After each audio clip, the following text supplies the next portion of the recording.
বাংলাদেশের সবাইকে আন্তরিক অভিনন্দন ও শুভেচ্ছা জানিয়ে শুরু করছি বাংলাদেশ বিশ্ব পরিচয় পঞ্চম শ্রেণী অধ্যায় 11 বাংলাদেশের বিভিন্ন নৃগোষ্ঠী। বাংলাদেশে বিভিন্ন ধর্মের লোক বসবাস করে, যেমন মুসলিম, হিন্দু, বৌদ্ধ, খ্রিস্টান। এছাড়াও এদের পাশাপাশি আমাদের দেশে কিছু ক্ষুদ্র নৃগোষ্ঠীর লোকজন বসবাস করে। এই ক্ষুদ্র নৃগোষ্ঠী সম্পর্কে আমরা আজকে জানব। বাংলাদেশে কোন কোন গোষ্ঠীর মানুষ বসবাস করে আমরা কি জানি?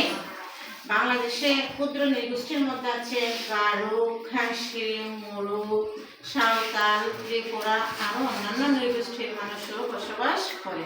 আজকে আমরা তাহলে গারো সম্পর্কে জানবো। বাংলাদেশের ক্ষুদ্র নৃগোষ্ঠীর মধ্যে আমরা গারো সম্পর্কে জানবো। গারোদেরকে ধারণা করা হয় তারা আনুমানিক প্রায় 4500 বছর পূর্বে তিব্বত থেকে এসেছে। কয় হাজার বছর পূর্বে? 4500 বছর পূর্বে এসেছে। কোথায় থেকে? তিব্বত থেকে। গারোদের ভাষার নাম হচ্ছে, আমাদের ভাষার নাম যেমন বাংলা, তেমনি গারোদেরও একটা নিজস্ব ভাষা আছে। গারোদের নিজস্ব ভাষার নাম হচ্ছে সাংসারে। গারোদের নিজস্ব ভাষার নাম হচ্ছে আচিক বা গারো ভাষা। গারোদের নিজস্ব ভাষার নাম কি? আচিক বা গারো ভাষা। গারোদের নিজস্ব ধর্ম আছে। গারোদের ধর্মের নাম হচ্ছে সাংসারিক। গারোদের ধর্মের নাম হচ্ছে কি? সাংসারিক। তবে বর্তমানে বেশিরভাগ গারো খ্রিস্ট ধর্মাবলম্বী। বর্তমানে বেশিরভাগ গারো কোন ধর্মাবলম্বী? খ্রিস্ট ধর্মাবলম্বী। সমাজ ব্যবস্থা। গারো সমাজ ব্যবস্থা হচ্ছে মাতৃতান্ত্রিক। গারো সমাজে মাতাই হচ্ছে প্রধান। মাতাই হচ্ছে গারো সমাজের প্রধান। নারীরাই পরিবারের প্রধান এবং সম্পত্তির উত্তরাধিকারী। মাতার সূত্র ধরে তারা দল গোত্র বংশ গড়ে তোলে। তাহলে নারীদের সমাজ কি? মাতৃতান্ত্রিক। গারোদের সমাজ কি? মাতৃতান্ত্রিক সমাজ ব্যবস্থা। গারোদের সমাজ ব্যবস্থা হচ্ছে কি? মাতৃতান্ত্রিক। গারোদের মধ্যে নারীরাই হচ্ছে পরিবারের প্রধান এবং তাদের বংশগুচ্ছ গড়ে উঠে মাতৃপ্রধান নিয়ে। তাদের বংশগুচ্ছ গড়ে উঠে কি নিয়ে? মাতৃপ্রধান নিয়ে। গারোদের প্রধান খাবার হচ্ছে ভাত। গারোদের প্রধান খাবার কি? ভাত। এছাড়া মাছ, মাংস, শাক সবজিও তারা খেয়ে থাকে। গারোদের আরেকটি ঐতিহ্যবাহী খাবার রয়েছে।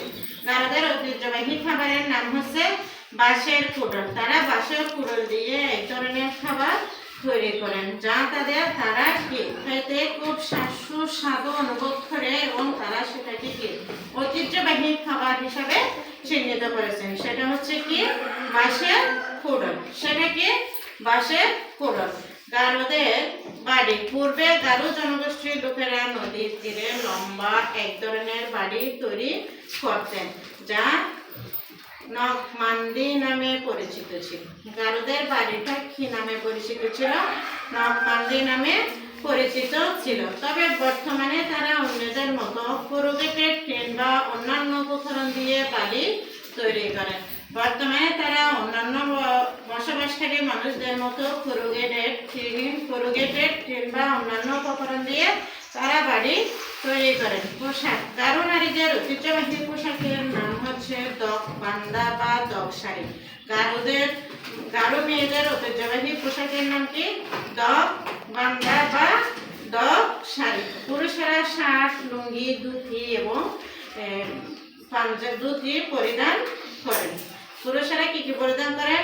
শার্ট, লুঙ্গি, ধুতি এবং পাঞ্জাবি ইত্যাদি পরিধান করেন। উৎসব। গারোদের ঐতিহ্যবাহী উৎসবের নাম হচ্ছে ওয়াঙ্গালা। গারোদের ঐতিহ্যবাহী উৎসবের নাম কি? ওয়াঙ্গালা। এই সময় তারা সূর্য দেবতা সানজমের প্রতি ধন্যবাদ ও কৃতজ্ঞতা স্বরূপ নতুন শস্য উৎসর্গ করেন। এই সময় তারা সূর্য দেবতার প্রতি কৃতজ্ঞতা স্বরূপ কি করেন? নতুন শস্য উৎসর্গ করেন। সাধারণত নতুন শস্য ওঠার সময় অক্টোবর বা নভেম্বর মাসে উৎসবটি হয়। উৎসবটির শুরুতে তারা উৎপাদিত শস্য অর্ঘ্য হিসাবে নিবেদন করেন। উৎসবটির শুরুতে তারা উৎপাদিত শস্য অর্ঘ্য হিসাবে নিবেদন করেন। এছাড়াও বিভিন্ন ধরনের বাদ্য বাজনা বাজিয়ে এই উৎসবটি পালন করা হয়। আমরা কি বুঝেছি এখন? আরেকটু দেখি গারোরা কোন দেশ থেকে এসেছে? তিব্বত থেকে এসেছে। গারোরা কোন দেশ থেকে এসেছে?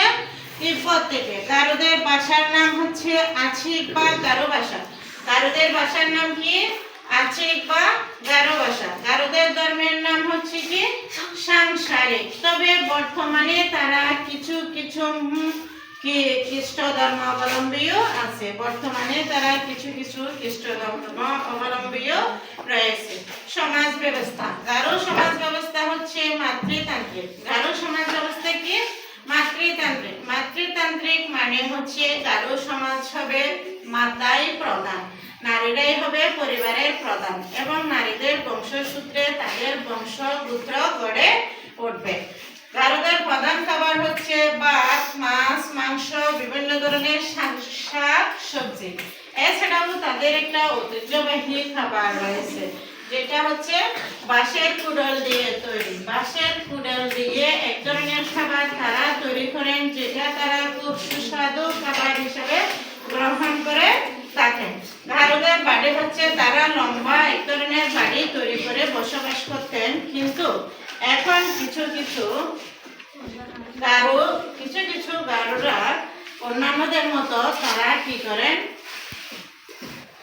করুগেটেড টিন দিয়ে এবং অন্যান্য উপকরণ দিয়ে এক ধরনের বাড়ি তৈরি করেন। গারোদের বাড়ি লম্বা এক ধরনের যে বাড়ি তৈরি করতেন সে বাড়িটার নাম হচ্ছে কি? নখ মান্দি নামে পরিচিত ছিল। গারোদের পোশাক, গারো মেয়েরা যে পোশাক পরিধান করতেন সেটার নাম ছিল কি? দক মান্দা বা দক শাড়ি। এটার নাম কি ছিল?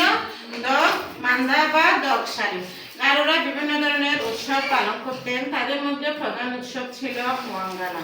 এটি তারা সূর্য দেবতা চালজমের প্রতি কৃতজ্ঞতা ও ধন্যবাদ জানিয়ে এই উৎসবটি পালন করতেন। এটি নতুন শস্য যখন তোলা হতো তখন তারা কি করতেন? এই নতুন শস্য নিবেদন করার জন্য কি করত? তারা এই উৎসব পালন করা হতো। তাছাড়াও তারা বিভিন্ন ধরনের বাদ্য বাজিয়ে উৎসবটি পালন করতেন। আজকে এইটুকু। সবাই ভালো থেকো, সবাই সুস্থ থেকো, নিরাপদে থেকো এবং পরবর্তী ক্লাসে সবাই উপস্থিত থেকো এই আশা ব্যক্ত করে শেষ করছি। সবাইকে ধন্যবাদ ও অশেষ কৃতজ্ঞতা।